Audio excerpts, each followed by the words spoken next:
qué el Señor lo había llamado, pero esa naturaleza humana todavía estaba en él. Entonces, vemos, ¿verdad?, que cuando el ser humano no está lleno del Señor, no ha entregado su vida a Dios, todavía suele actuar, ¿verdad?, como estos ejemplos que hemos visto. Y es muy normal, ¿verdad? No quiere decir que estemos, ¿verdad?, tal vez separados de Dios. Estamos dentro de los planes de Dios. Tenemos un llamado de parte de Dios. Pero todavía, si nosotros no cedemos toda nuestra vida al Señor, vamos a ir topándonos con cosas, ¿verdad?, que van a hacer que nosotros tengamos que reflejar todavía una naturaleza humana. Y entonces, ¿verdad?, ¿qué fue lo que sucedió? ¿Por qué más adelante, verdad, vemos a este mismo hombre totalmente diferente? Fue hasta que, ¿verdad?, el Espíritu Santo vino a su vida. Y pues podemos seguir mirando muchos ejemplos, hermanos. Que cuando Jesús los llevó a orar, ¿qué pasó con ellos? Se dormían, ¿verdad? Cuando le preguntaron a Jesús por qué sus discípulos no ayunaban, porque Jesús sabía, ¿verdad?, que todavía ellos no tenían, ¿verdad?, la capacidad. Si a esas alturas tal vez los hubiera puesto a ayunar, quién sabe qué pudiera haber pasado. Es por eso que el ayuno es algo, ¿verdad?, muy que debemos tomarlo con mucha seriedad. No es nada más decir, hoy voy a ayunar y agarro y me alisto y me voy a hacer mis labores y ando aquí, ando allá. De repente, durante el día, surge una situación y yo me desbordo como ser humano. Y ya luego vengo, entrego mi ayuno y ya estoy contento porque ayuné. Y fíjese, hermanos, que qué triste es. Hoy, ¿verdad?, precisamente cuando yo estaba analizando o transcribiendo este tema, hablaba con alguien y justamente me contaba que estaba de ayuno. Pero de repente empezó a hablar de una situación contra alguien que estaba molesto y hasta que yo le dije, bueno, ¿y tú crees que ese ayuno va a valer delante de Dios? No, ¿por qué? Porque no hay, ¿verdad?, la capacidad. Debemos tener en cuenta qué dijo Jesús cuando el esposo no esté, ¿verdad? ¿Por qué? Porque él sabía que después de que él se fuera, el Espíritu Santo, ¿verdad?, iba a investir la vida de todos estos hombres. Y es lo mismo que sucede con nosotros, ¿verdad? Es lo mismo que sucede hoy con nosotros cuando nosotros empezamos a darle lugar al Señor. Es hasta ahí cuando empezamos a mirar las cosas diferentes, ¿verdad? Empezamos a entender el propósito de Dios en nuestra vida. Empezamos a notar qué importante es que nosotros estemos activos en nuestro caminar con el Señor, ¿verdad? Que no estemos ahí estancados. Empezamos a sentir todo eso, ¿hasta cuándo? Hasta que le cedemos el lugar a la presencia de Dios, al Espíritu Santo, y que Él vaya ayudándonos, ¿verdad?, transformando nuestra vida por medio de la palabra del Señor hasta ir, ¿verdad?, viviendo de la manera que el Señor quiere. Y no es que, ¿verdad?, se imagina cuánta paciencia tuvo Jesús. ¿Usted cree que Él no conocía, ¿verdad?, el carácter que todavía tenían los apóstoles? Él sabía. Pero nunca vemos, ¿verdad?, que Él los haya maltratado porque todavía no llegaban a ese nivel que ellos tenían que llegar. Él sabía, ¿verdad?, que la humanidad de nosotros se doblega, se sujeta, ¿verdad?, se deja guiar por el Espíritu Santo cuando se le da el lugar. Y empezamos a mirar, ¿verdad? A partir de ahí a un Pedro que no era el mismo que antes. Que no era un hombre totalmente diferente. ¿Dónde empezó todo? A partir de la llenura del Espíritu Santo en su vida. Y vamos a mirar lo que la palabra del Señor nos habla. Hechos capítulo 2. Hechos capítulo 2.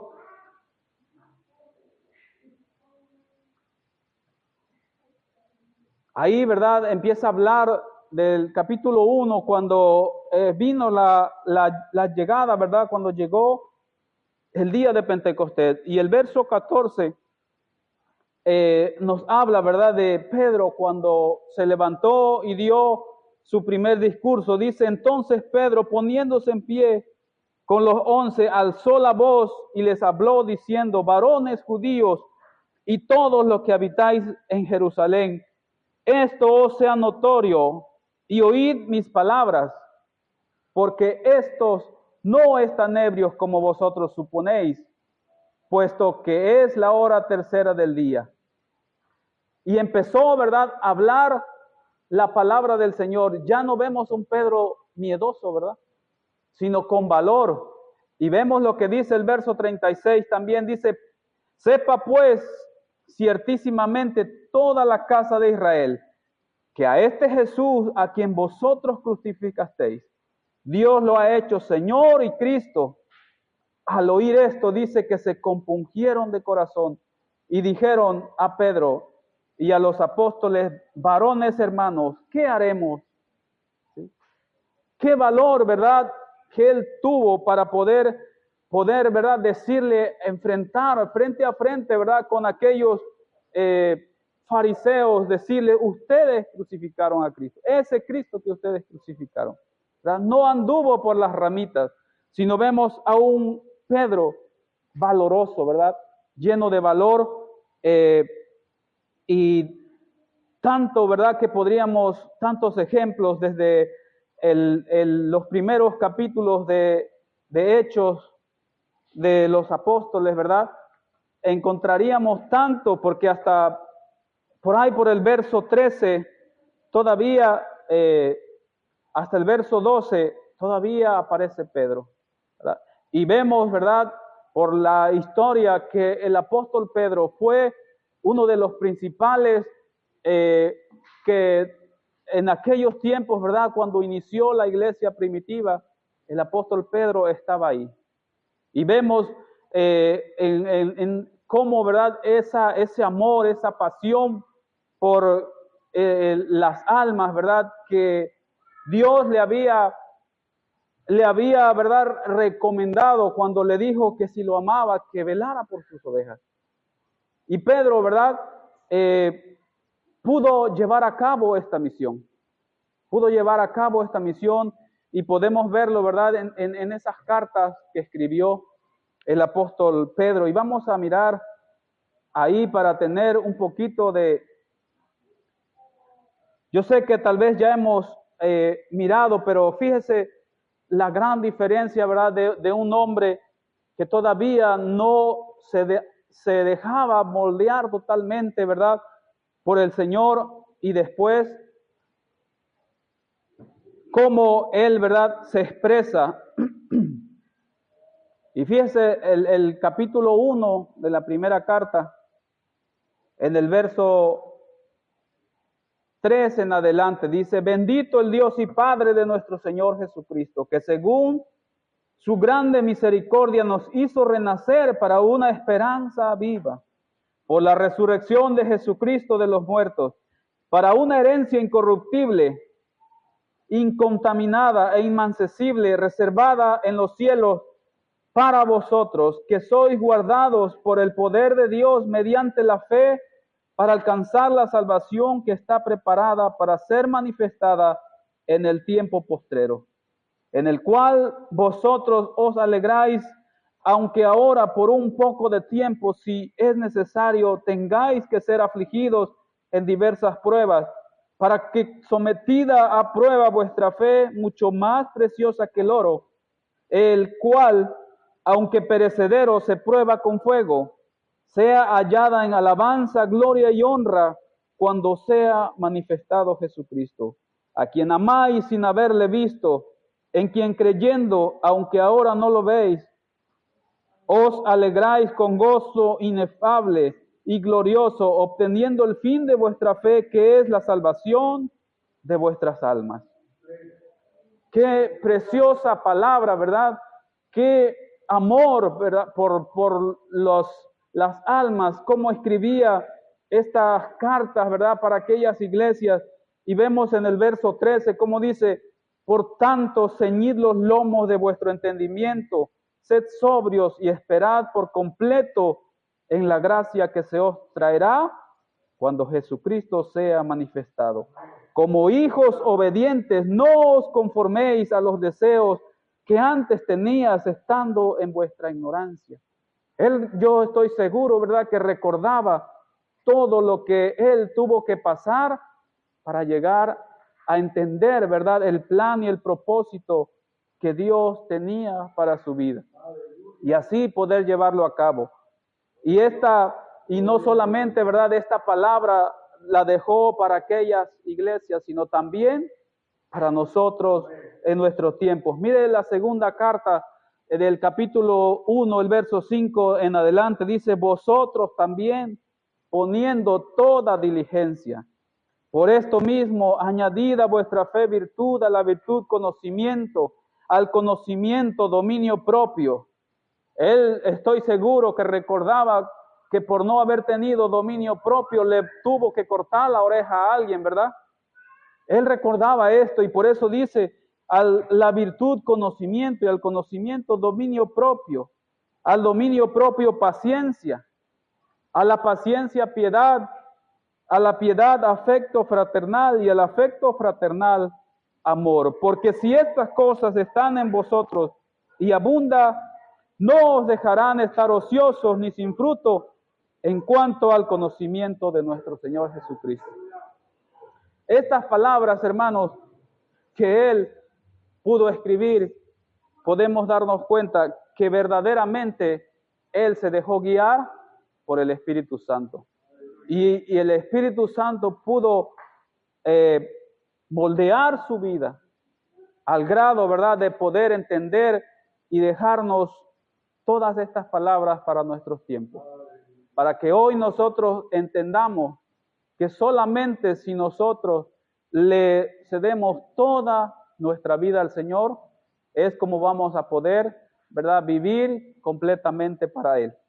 Si nosotros somos diligentes, ¿verdad?, como dice la palabra, solamente si somos diligentes. Y esta palabra nos da una gran enseñanza, que de un hombre común, ¿verdad?, de un hombre natural, lo que Dios puede llegar a hacer cuando el hombre o la mujer le da la oportunidad al Espíritu Santo de que le guíe cada día. Hoy, hermanos, en nuestros tiempos, tenemos que tener muy en cuenta esto. ¿Cuánto estrago está viviendo la iglesia de Cristo, hablando a nivel general, por causa de muchas personas que solamente llevan el nombre de cristianos y viven como quieren? Viven como quieren y la gente de fuera está mirando todo esto. La gente de fuera está mirando todo eso y luego alguien va y les habla de Cristo y enseguida, ¿verdad?, empiezan a mencionar a fulano, al otro y al otro. ¿Por qué? Porque estas personas no le han dado la oportunidad al Señor. Y tal vez, ¿verdad?, Dios les está dando tiempo porque Dios es tan bueno y tan misericordioso.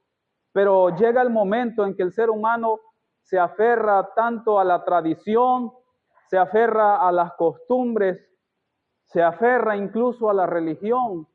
Y es ahí donde la palabra del Señor no puede entrar, porque todo eso son puertas que cierran para que la palabra del Señor pueda hacer efecto en nuestras vidas y el Espíritu Santo, ¿verdad?, pueda llevarnos de ser un cristiano carnal a un cristiano espiritual.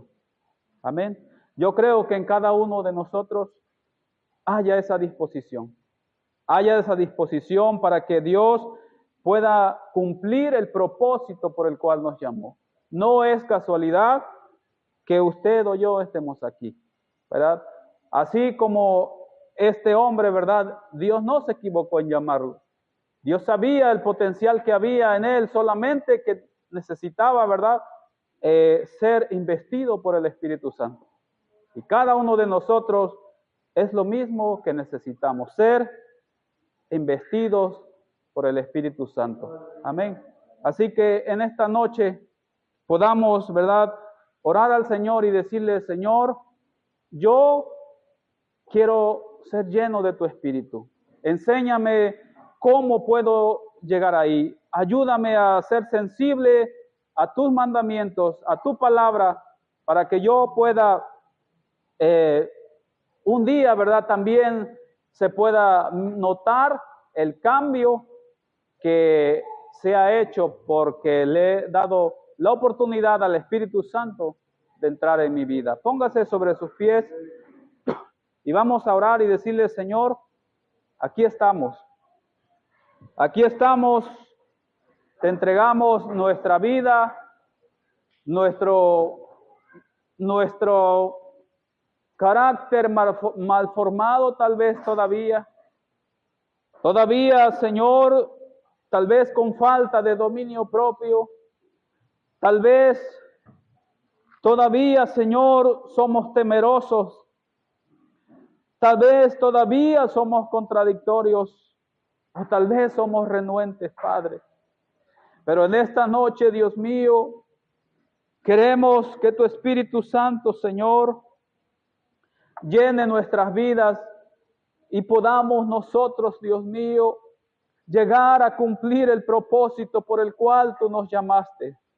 Hoy, Señor, más que nunca necesitamos esa llenura de tu Espíritu Santo en nuestras vidas, Dios. Oh, en esta noche, gracias te damos, Señor, por tu palabra. Gracias porque tú hablas a nuestra vida, Señor, porque a través, Padre eterno, de tu palabra, Dios mío, nosotros podemos reflexionar, porque tu palabra, Señor, es útil para enseñar, para redarguir, para corregir y para instruir en justicia, a fin de que cada hombre y cada mujer sea perfecto, Señor, enteramente preparado para toda buena obra.